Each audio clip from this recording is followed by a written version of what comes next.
Cuando la verdad exige confrontación. Es el título para la meditación esta mañana. Es, es sobre Gálatas, lo que se leyó. Nati estaba leyendo, pero solo la primera parte porque es extenso y hay muchos temas que podríamos, incluso acá podríamos sacar más temas, pero con lo que la meditación principal es justamente la confrontación y donde está en juego en la verdad. Eh, si nos acordamos en el texto que ya estuvimos analizando y estudiando en el 1.9, Pablo decía, si alguno predica otro evangelio, sea maldito, sea anatema. Parece que en el 2.11 dice, si alguno vive otro evangelio, sea reprendido. La fidelidad al evangelio a veces demanda confrontar aquello que lo distorsiona al evangelio, incluso si son personas respetadas. La confrontación bíblica no debe nacer del orgullo, sino del amor por la verdad y por la iglesia de Jesucristo. Pero ¿cuándo se hace en público y cuándo en privado? La última vez, que sería hace 2 domingos atrás, habíamos hablado que Pablo fue y habló en privado con los apóstoles, pero ahora al mismo apóstol lo confronta públicamente. ¿Cuándo es en privado y cuándo es en público? Dije, este tema, este párrafo del 11 al 14 es parte de un párrafo más extenso, del 11 al 21, donde en sí el tema es, o el tema que Pablo está tratando es judíos y gentiles justificados por la fe y no por las obras de la ley. Gálatas 2.11 quiero leer antes de comenzar, solamente leo el 11 como para introducir el tema de esta mañana, que ya será el primer punto. El versículo 11, capítulo 2 de Gálatas dice, pero cuando Pedro vino a Antioquía, le resistí cara a cara, porque era de condenar. Señor, necesitamos de tu gracia. Necesitamos aprender de ser humildes, abrir nuestras vidas, ser abiertos a tu palabra y aprender de ti, el único que fue perfecto, justo y santo. Señor, guíanos a la verdad de tu palabra. En el nombre de Jesús. Amén. Palabras fuertes usa Pablo, si bien está recordando algo que pasó como base del evangelio que ambos estaban predicando, Pablo y Pedro, y todos los apóstoles, todos los creyentes, excepto algún grupito que ahora vamos a ver. Entonces, el primer punto, basado en este primer versículo que leí, es un conflicto inesperado en Antioquía. Se armó una revuelta no, solo un conflicto, un problema, que tal vez para algunos podría ser tema de, son cosas menores, no, ¿para qué te metes en eso? Déjalo, que ya se va a solucionar. Dice que Pedro va a visitar la iglesia de Antioquía. Pedro es llamado el pilar o uno de las columnas de la iglesia. No sabemos el motivo de la visita de Pedro, pero Pedro va a visitar esta iglesia. Recuerden o recordemos juntos qué significaba esa iglesia en Antioquía. Era capital de la provincia de Siria, era la ciudad más importante, la más grande de esa provincia. En esa ciudad había muchos judíos y en esa ciudad fue el primer lugar donde los creyentes que fueron dispersados por motivo de la persecución del mismo Pablo, o que se desató ese día, donde Pablo estuvo de acuerdo, donde le mataron a Esteban, y él estuvo de acuerdo y tenía los vestidos como testigo de Esteban a sus pies. Esos creyentes algunos fueron hasta Antioquía y comenzaron a predicar no solo a los judíos, sino también a gentiles. Judíos, gentiles, se convierten al Señor. En otro lugar no resalta, tal vez había, pero no resalta en Hechos este detalle, que en Antioquía nace una iglesia mixta. Una iglesia que congrega a dos culturas y en un sentido bastante opuestas, pero bajo un solo eslogan: la cruz de Cristo. Un solo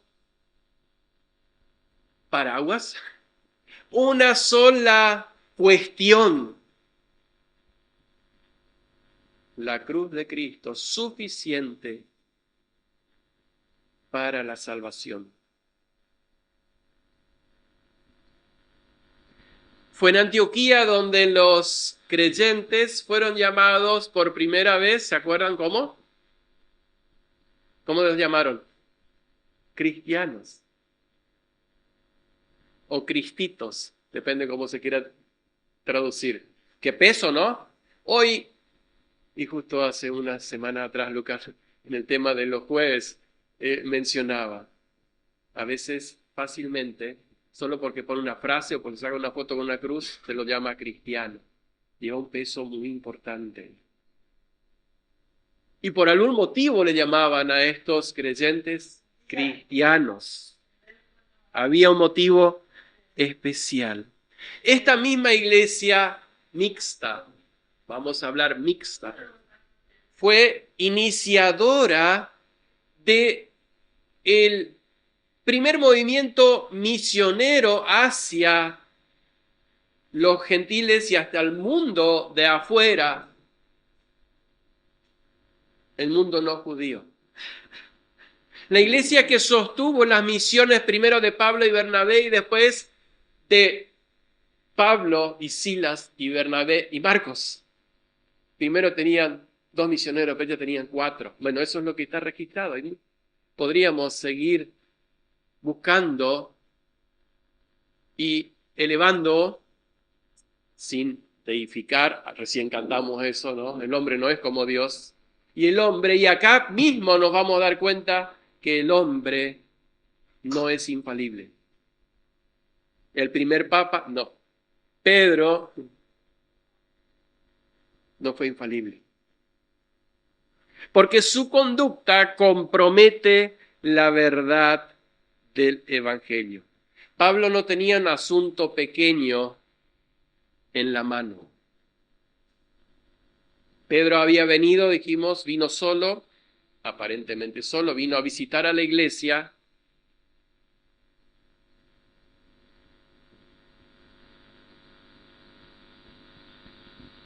Pero estaba pasando algo, después de un tiempo que estuvo en esa iglesia, que comprometía la verdad del Evangelio.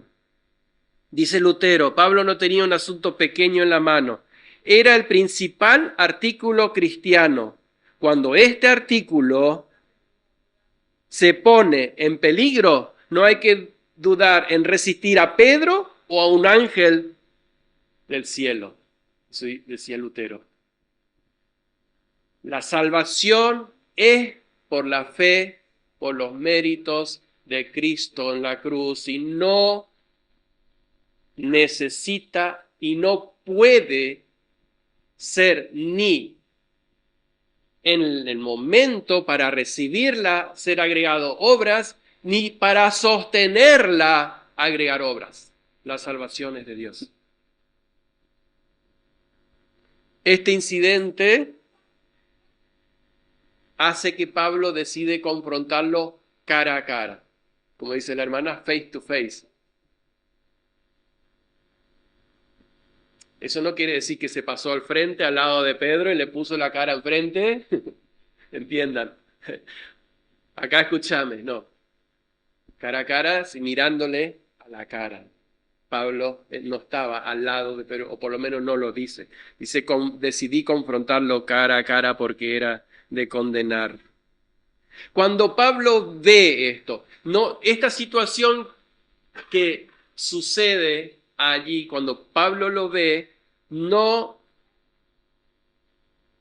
es algo que alguien le contó de que estaba pasando en Corinto, en Éfeso o en la iglesia de Belén, sino que él lo vio con sus propios ojos. Un detalle importante a tener en cuenta, el tema de la confrontación de cara a cara. Otra cosa, él no pospone la reprensión. Voy a orar, voy a esperar, voy a ver. Por ahí se le pasa, por ahí cambia de opinión. Él no pospone para que el escándalo, el tropiezo, no prospere, no se haga una bola de nieve y no empeore y se traslade a otras iglesias.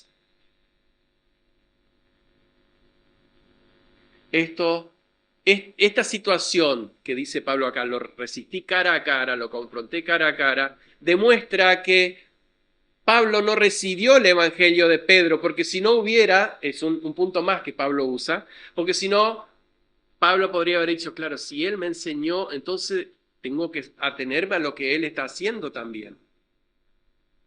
Pablo dice, no, él recibió el evangelio de Cristo, yo recibí el evangelio de Cristo, o de parte de Cristo mismo. Esto, resumiendo, o para hacer una aplicación, la madurez espiritual no elimina la posibilidad de caer. Todos necesitamos corrección. Había que hacer algo. Pero ¿cuál es el problema? Todavía no lo mencioné, ustedes ya lo leyeron, ya lo saben.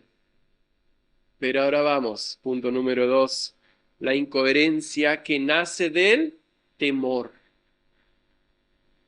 La incoherencia que nace del temor, versículo 12. Dice, pues antes que viniesen algunos de parte de Jacobo, comía con los gentiles, pero después que vinieron se retraía y se apartaba porque tenía miedo de los de la circuncisión. Hay un momento de quiebre. Mientras que Pedro está solo, de visita, todo bien. La iglesia es una sola, todos comen juntos. Todos participan del ágape o la fiesta de amor. Era la cena del Señor, recordando la muerte del Señor. Todos participan de esa comida. Pedro participa como práctica habitual. Pero sucede algo. No sabemos por qué esta comitiva se le ocurre ir detrás de Pedro, o porque andaban visitando iglesias también y tenían un celo particular. Solo que dice que vinieron de parte de Jacobo. Esta traducción dice como que, da a entender como que Jacobo los envió, pero en otras, o en el original, se puede entender que era un grupo, sí, que se creía como defensor de un evangelio que ni Jacobo estaba de acuerdo. No es evangelio, es otro evangelio en realidad.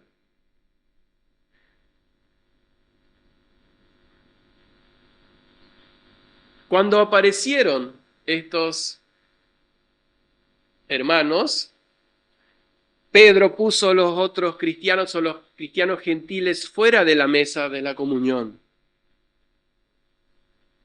Y no precisamente porque se estaba haciendo, como dice Pablo, después en 1 Corintios 9, del 19 al 23, me hice judío a los judíos y gentil a los gentiles. Pedro no estaba haciendo eso, no estaba diciendo, bueno, ahora vinieron unos judíos y me voy a hacer judío, sino que estaba haciendo algo grave, estaba separando. No es a eso a lo que se refiere Pablo cuando habla en 1 Corintios 9. Cuando un judío se niega a comer con un gentil, y eso ocurre hoy todavía, me lo contaron, yo no lo viví, pero me lo contaron, personas que prepararon la comida, eran sirvientes, si se quiere, ¿no? Sirvientes no, eran empleados y prepararon la comida para los judíos. Después cuando comen los judíos, los demás quedan en otro lugar. Ellos comen separados. Un judío se niega a comer con un gentil, lo hace en obediencia a los rituales judíos. Pero Pedro ya no vivía más como judío. Él vivía como gentil ignorando la dieta kosher, se llama, ¿no? La dieta kosher que es la de los judíos. Él era kosher y no kosher igual. Entonces, ¿qué pasa? ¿Por qué? ¿Por qué se retrajo?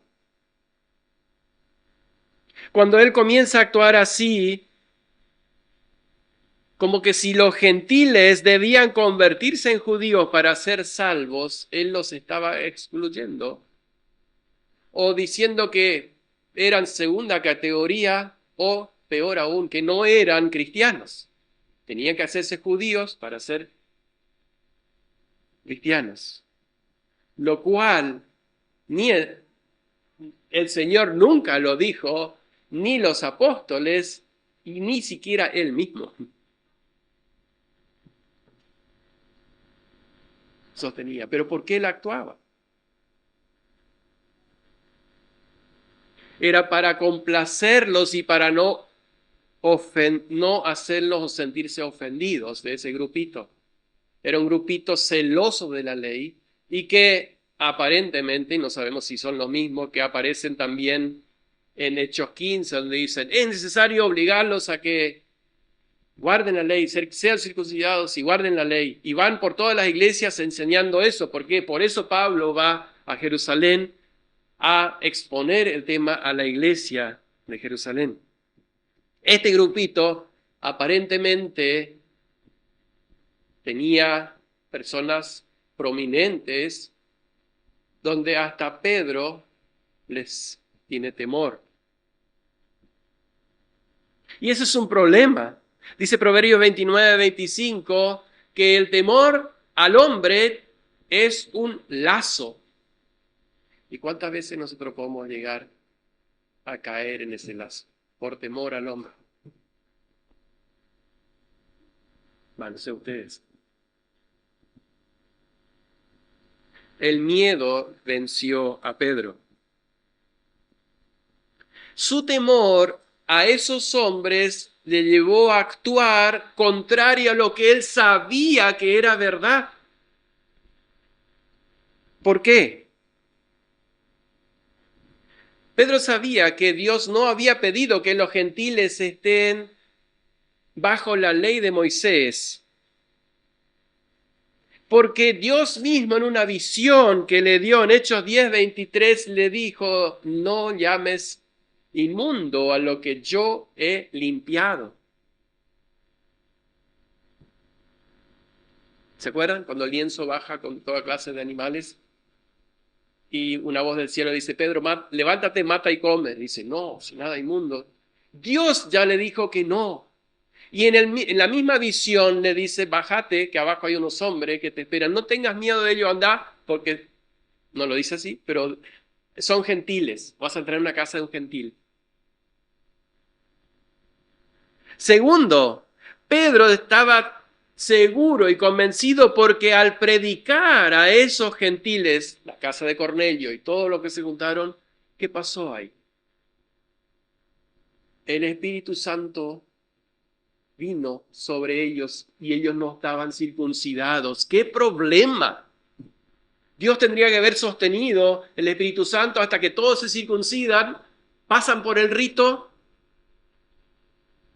se bautizan, porque ese era el bautismo de los prosélitos, y ahí sí podía llegar el Espíritu Santo. No, Dios le muestra ahí que no es así. Pedro sabía, Pedro estaba convencido.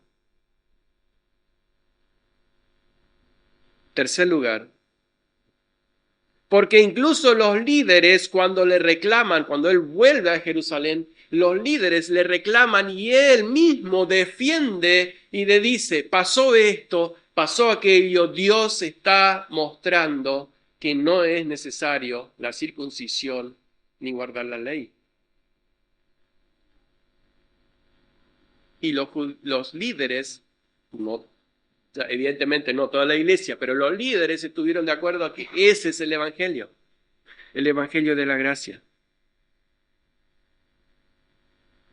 ¿Por qué Pedro hizo esto? Ya le estamos machacando mucho a Pedro. Ya dijimos, por miedo a los de la circuncisión, a los de la circuncisión. Pero es fácil criticar a Pedro. Pero si haces memoria y recuerdas, vas a entender lo que se siente hacer algo en contra de lo que tú crees que es lo correcto. No sé si me sigue. Yo no creo que Pedro disfrutaba de esto, porque Pedro sabía que estaba mal.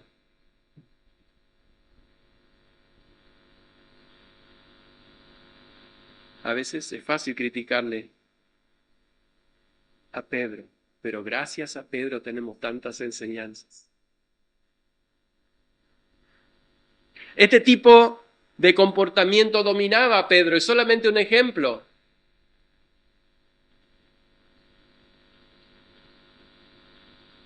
Cuando todos los soldados se estaban calentando en el fuego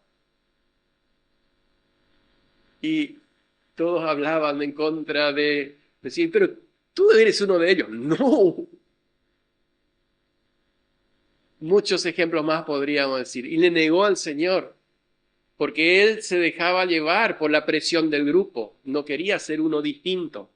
No quería ser alguien distinto. Y lo mismo pasó ahora.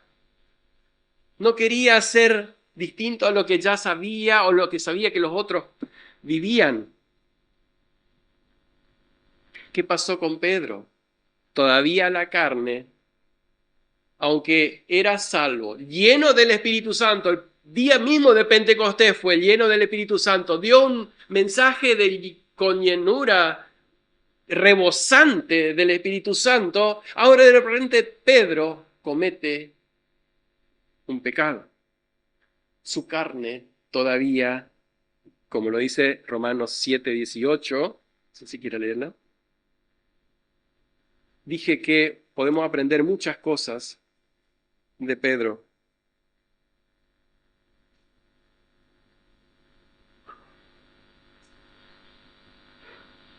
Dice Pablo también estaba consciente. No sé si ¿cuántos de ustedes están conscientes de esto? Estamos conscientes. Yo sé que en mí, esto es en mi carne, no mora el bien, porque el querer el bien está en mí, pero no el hacerlo.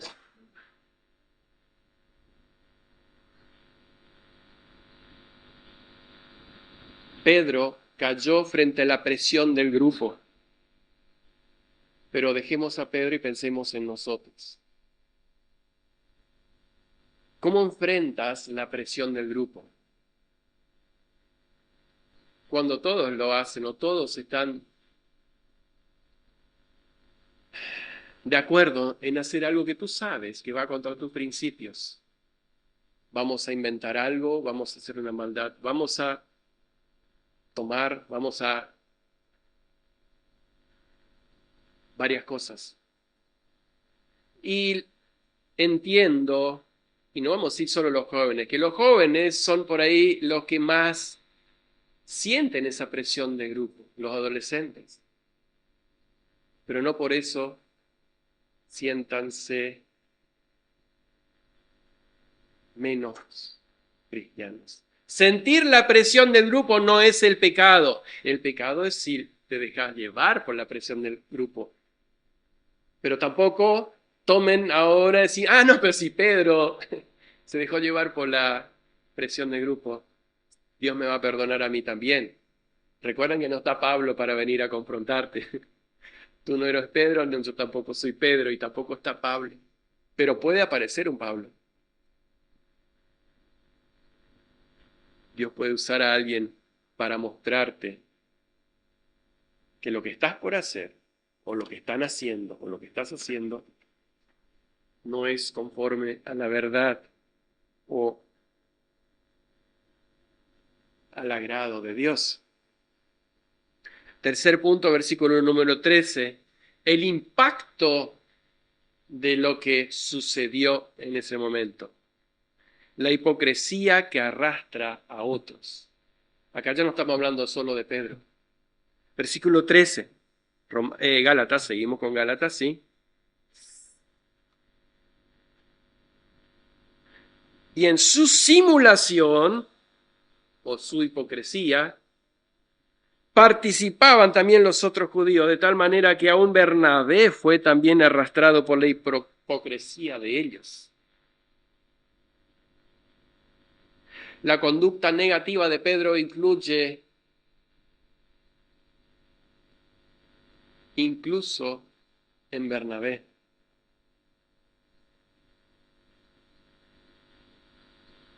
El deseo de atender y hacerles sentir bien y que no se sientan ofendidos de este grupo de creyentes que venían de Jerusalén era tan fuerte que hasta, pues podemos decir, el pobre Bernabé fue arrastrado.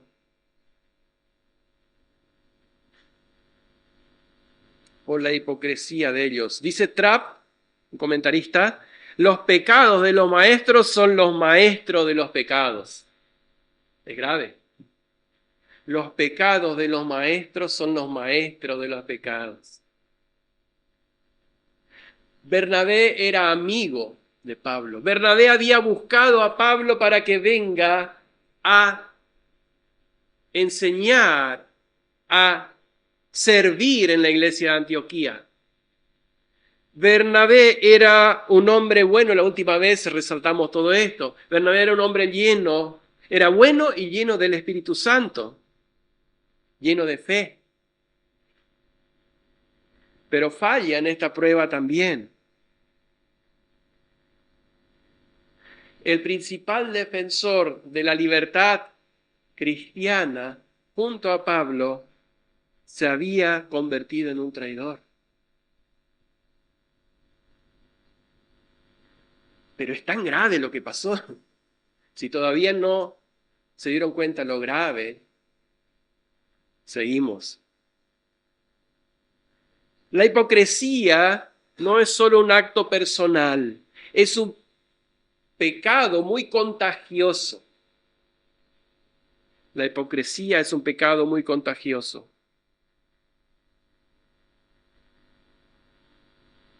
Pedro, Bernabé y los creyentes judíos de Antioquía estaban seguros que los creyentes no judíos eran verdaderos creyentes. Pero ese acto llevó a demostrarlo. Lo contrario. Pedro se dio y los demás se contagiaron. No hubo uno que diga, che, ¿no estaremos haciendo mal? Pedro, vení un poquito. Podría haber dicho Bernabé. Mirá que en la iglesia en Jerusalén esto ya se trató, esto no tendríamos que estar haciendo. No estaremos haciendo mal. Me imagino a todos sintiéndose mal, pero siguiendo. El ejemplo de Pedro contagió a los judíos y aún a Bernabé. Ahora, ¿cómo es mi ejemplo ante los demás? ¿Ante los otros creyentes o incluso los no creyentes? El ejemplo siempre está formando a alguien para bien o para mal. Mi ejemplo como padre va a ser siempre formativo en mis hijos, para bien o para mal.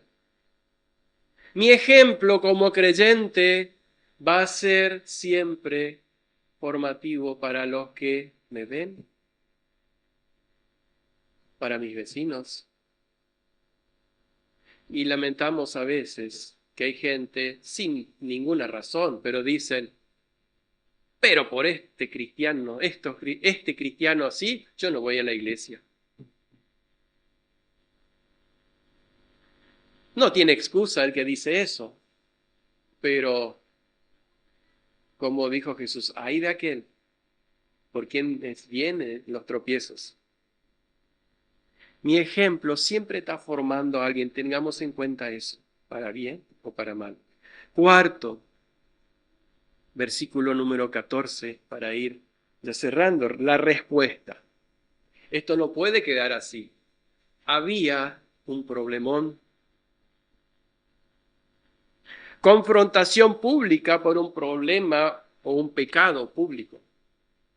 Confrontación pública por un pecado público. Versículo 14, pero cuando vi que no andaban, dice Pablo, que no andaban rectamente conforme a la verdad del Evangelio. Qué palabras cargadas de fuerza. Dije a Pedro delante de todos, si tú siendo judío vives como los gentiles y no como judío, ¿por qué obligas a los gentiles a judaizar? ¿Cuál era el fundamento? El problema no era la disposición de los asientos. Hacemos una ronda, el altar va en el medio, el altar va arriba, como en la iglesia medieval, el púlpito, digo, el púlpito. Va arriba, así sobre una escalera, si vieron por ahí. No, tienen que ser sillas de plástico, no, pecado plástico, tiene que ser madera. No era eso. Sin embargo, a veces pasa. No era problema de modales en la mesa, la manera que comían. Algunos comían con la mano, otros con el tenedor, otros se... No, tampoco era eso. Tampoco eran malos anfitriones, eran insensibles a la conciencia de otros hermanos, lo que Romanos 14 dice, por ejemplo, el tema de la comida, o 1 Corintios 8, capítulos 8, 9 y 10, que debemos tener cuidado si hay alguien, un hermano débil, ¿no? ¿Se acuerdan de esos textos? No lo vamos a leer. No era un tema de ese, había algo mucho más. Había hecho una división, el problema era tan grave que se entendía que los excluían a los creyentes gentiles de la salvación. Pablo dice que se trataba la verdad del Evangelio. Bueno, toda la epístola de Gálatas trata sobre eso. Pedro no dijo nada, por lo menos no registra. Pedro no dijo nada, pero su ejemplo habló con toda claridad que la observancia de la ley debe ser añadida a la fe en Cristo. Los gentiles sacarían sus conclusiones de que la ley era necesaria para la salvación. Pedro no dijo nada, leo de nuevo. Pero su ejemplo habló con toda claridad que la observancia de la ley debe ser añadida a la fe en Cristo, y los gentiles sacarían sus conclusiones de que la ley era necesaria para la salvación. Una cosa es creer, otra cosa es vivir. Acá también un llamado para nosotros. Vivimos según la verdad del Evangelio en nuestras vidas. ¿Cuántas veces, de nuevo, nos dejamos llevar por la presión, sabiendo que no estamos conforme al corazón de Dios. Pablo confronta a Pedro delante de todos porque el daño era público. Ahora imagínense la escena.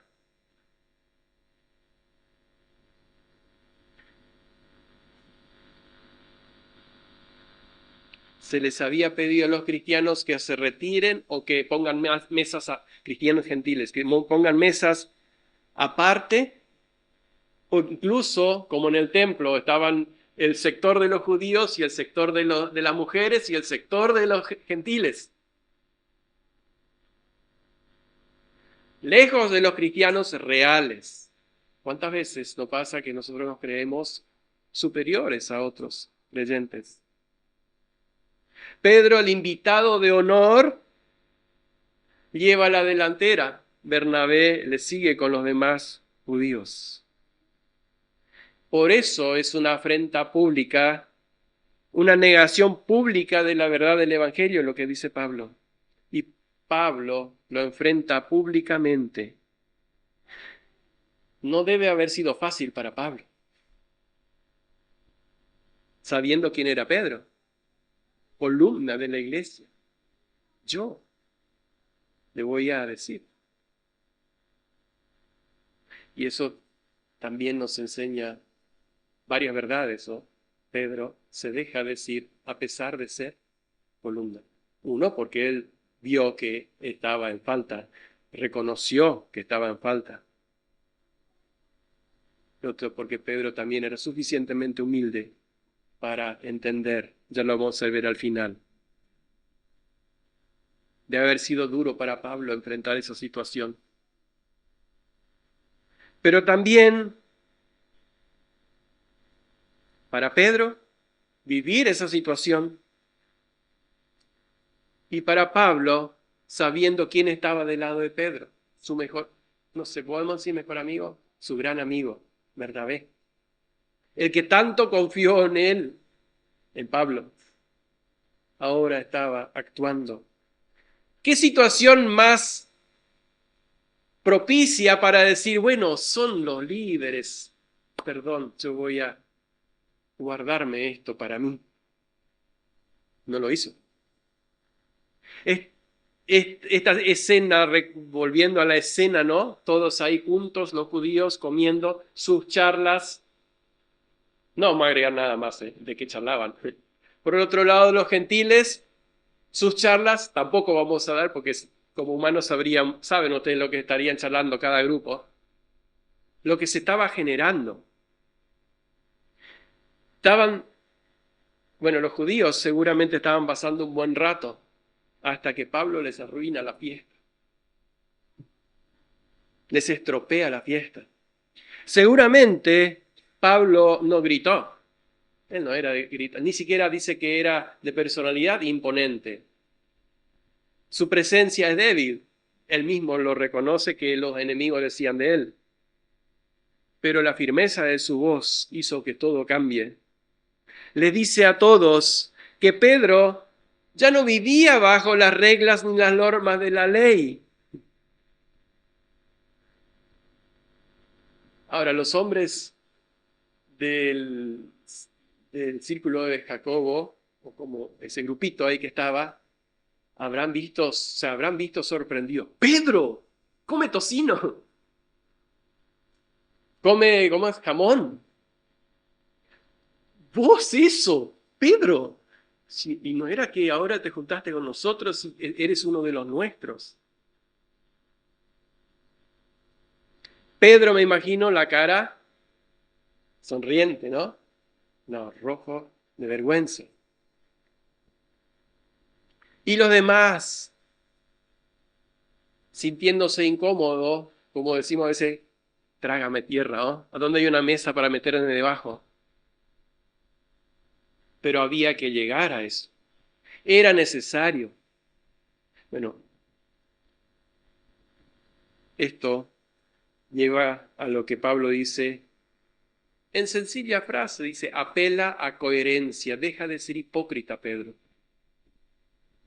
¿Por qué obligas a los gentiles a vivir como judíos? O sea, Pedro podía decir, pero yo no le estoy obligando, yo simplemente me aparté y estoy comiendo con los judíos, pero tu actitud te está llevando a decir, si no te haces judío, no podés ser parte de la iglesia del Señor. Los judíos eran los que eran más salvos o salvos y los demás no. Ahora, la confrontación bíblica que hace Pablo busca alinear la conducta con la verdad. Él simplemente apela a la coherencia. Tiene que ser coherente, Pedro.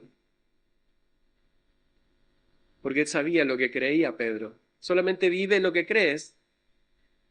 ¿Cuánto nos cuesta a nosotros vivir lo que creemos? ¿Cuánto te cuesta? ¿Cuánto me cuesta a mí vivir lo que creo? La confrontación bíblica busca alinear la conducta con la verdad y no destruir la relación. Para ir terminando, aplicaciones para hoy. La verdad del Evangelio debe ser protegida incluso cuando es incómodo hacerlo. La corrección es un acto de amor, no de superioridad.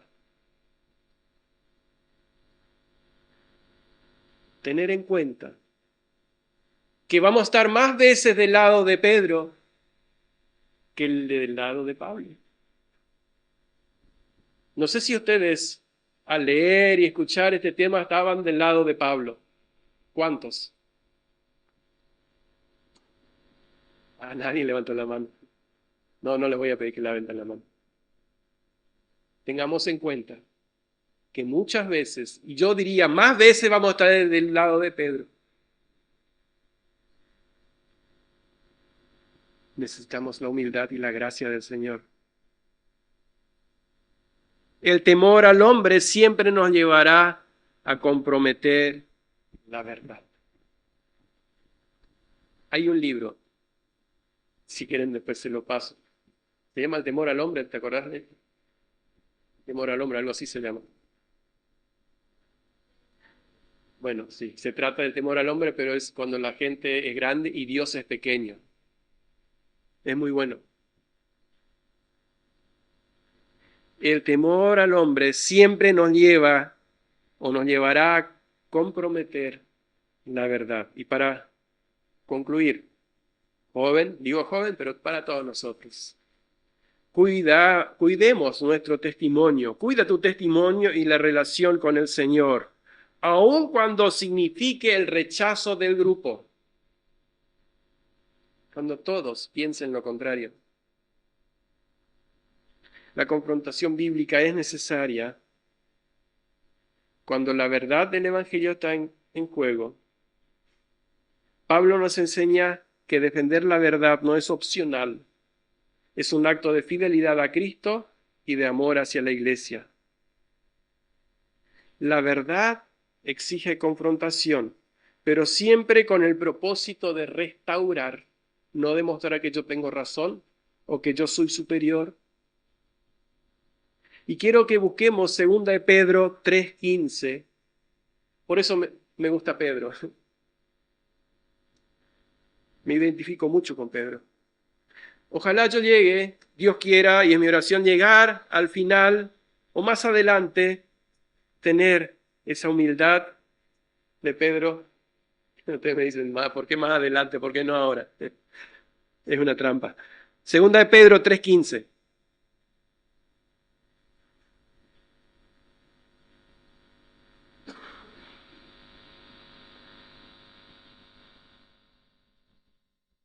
Dice, y tened entendido que la paciencia, en el contexto es otra cosa, pero yo quiero extraer el final del versículo. Tened entendido que la paciencia de nuestro Señor es para salvación, como también nuestro amado hermano Pablo, según la sabiduría que le ha sido dada, os ha escrito.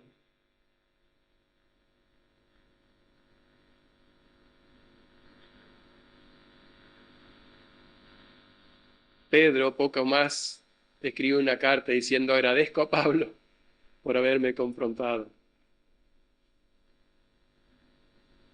Así que demos gracias al Señor. No me gusta, a mí no me gusta. No me siento cómodo, no me siento bien, pero necesitamos ser confrontados. Necesitamos. En la iglesia de hoy, muchos Pablos, porque somos muchos Pedros, que necesitamos ser guiados a la centralidad de la palabra de Dios, de la Escritura, pero no como conocimiento como lo tenía Pedro, porque él sabía todo, tenía bien claro, sino en la actitud. Que Dios nos ayude. Amén. Señor, te damos gracias por tu palabra. Y perdón por muchas veces tomar el ejemplo de Pedro, pero tú lo dejaste ahí por un propósito. Todo lo que está en Escritura es inspirado y es para nuestra advertencia y edificación. Ayúdanos, Señor, que en nuestra vida no tengamos una vida doble. Creer por un lado, hipócritamente vivir por otro, sino que podamos ser transparentes, como tu palabra así nos lo pide y como tú mismo lo viviste y nos mostraste el ejemplo. En nombre de Jesús. Amén.